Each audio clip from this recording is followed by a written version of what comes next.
আসসালামু আলাইকুম রহমতুল্লাহ। সুপ্রিয় শিক্ষার্থীবৃন্দ, আশা করি তোমরা সকলে ভালো আছো। আজকে আমরা নবম দশম শ্রেণীর ইংরেজি বইয়ের ইউনিট 1 লেসন 1 এর যে বি নম্বর প্রশ্নটি রয়েছে, যে বি নম্বরে, এটার অ্যান্সার জানার চেষ্টা করব। এর আগে দুটি পর্ব আপলোড করা হয়েছে, সেই ভিডিওগুলো যদি পেতে চাও তাহলে সুপ্রিয় বন্ধুরা, আপনারা যদি ইউনিট 1 এর সম্পূর্ণ প্লেলিস্টটি দেখতে চান তাহলে আপনার ইউটিউবে গিয়ে এই সার্চ বক্সে লিখবেন ভিন্ন রকম পাঠশালা। ভিন্ন রকম পাঠশালা লিখলাম, ভিন্ন রকম পাঠশালা লেখার পর এই যে লোগোটি চলে আসবে ভিআরপি, আর হচ্ছে এই যে নামটি রয়েছে ভিন্ন রকম পাঠশালা। লোগোতেও ক্লিক করতে পারেন বা এখানেও ক্লিক করতে পারেন। ক্লিক করার পর এইটা হচ্ছে আমাদের চ্যানেল। এখানে এসে প্লেলিস্টে ক্লিক করবেন। প্লেলিস্টে ক্লিক করলে কি হবে, এই যেখানে রয়েছে ক্লাস 9-10 ইংলিশ ইউনিট 1, এখানে ক্লিক করলে এই ইউনিটের যতগুলো ভিডিও রয়েছে সব দেখতে পাবেন। ইউনিট 1 লেসন 1 পর্ব 3 বি নম্বর বলা আছে, make a list of words from the story that have cultural connotation. Make use of them in a conversation between two friends in your class. গল্প থেকে সাংস্কৃতিক অর্থবোধক শব্দের একটি তালিকা তৈরি করো এবং সেগুলো দিয়ে তোমার ক্লাসের দুই বন্ধুর কথোপকথন লেখো। অ্যান্সার: ওয়ার্ডস উইথ কালচারাল কনোটেশনস, সাংস্কৃতিক অর্থবোধক শব্দসমূহ।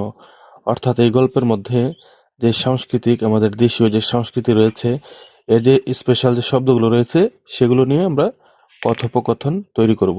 লুঙ্গি, হাটবার মানে হাটবার, বাজার বাজার, এরেকা নাটস সুপারি, ককরিল মোরগ, ডেট জুস খেজুরের রস, হারিকেন ল্যাম্প হারিকেন বাতি।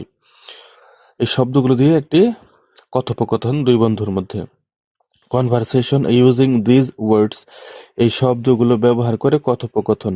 Friend 1: hi, did you see Amin wearing his lungi on market day? এই, তুমি কি বাজারের দিনে আমিনকে তার লুঙ্গি পরতে দেখেছ? Friend 2: yeah, he looked so ready for hatbar. My dad always says the bazaar is busiest on that day. হ্যাঁ, সে হাটবারের জন্য একদম প্রস্তুত দেখাচ্ছিল। আমার বাবা সবসময় বলেন ওই দিন বাজার সবচেয়ে ব্যস্ত থাকে। Friend 1: true, and Amin carried a whole basket of areca nuts, eggs and a gourd to sell there.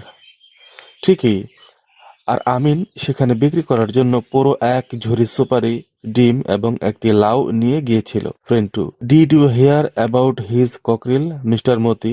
It was so special to his mother. তুমি কি তার মোরগ মিস্টার মতি সম্পর্কে শুনেছ? এটা তার মায়ের কাছে খুব বিশেষ ছিল। ফ্রেন্ড 1 বলতেছে, I know, she treated it like family. By the way, have you tried fresh have you tried fresh date juice? It's too sweet in the mornings. আমি জানি সে এটাকে পরিবারের সদস্যের মতো যত্ন করত। যাই হোক, তুমি কি টাটকা খেজুরের রস খেয়েছ? এটা সকালে খুব মিষ্টি লাগে। ফ্রেন্ড 2 2 নম্বর বন্ধু বলতেছে, yes, it's delicious. My grandma use to collect it using a hurricane lamp before sunrise. হ্যাঁ, এটা খুব সুস্বাদু। আমার দাদি সূর্য ওঠার আগে হারিকেন বাতি ব্যবহার করে এটা সংগ্রহ করতেন। বন্ধুরা, আমরা কি করলাম, এই সাংস্কৃতিক শব্দগুলো ব্যবহার করে একটা ডায়ালগ তৈরি করলাম। এখানে বন্ধু মানে ফ্রেন্ড 2 অর্থাৎ দুই বন্ধুর মধ্যে, এখানে যে কোনো নাম দেওয়া যেতে পারে, কোনো সমস্যা নেই। তো তোমরা যে কোনো নাম বসিয়ে ডায়ালগটি তৈরি করতে পারো। সুপ্রিয় বন্ধুরা, আমরা পরের পর্বে সি নম্বর যে প্রশ্নটি রয়েছে সেটা নিয়ে আলোচনা করব। তো সেই ভিডিওটি সবার আগে পাওয়ার জন্য চ্যানেলটি সাবস্ক্রাইব করে বেল আইকনটিতে অন করে দাও।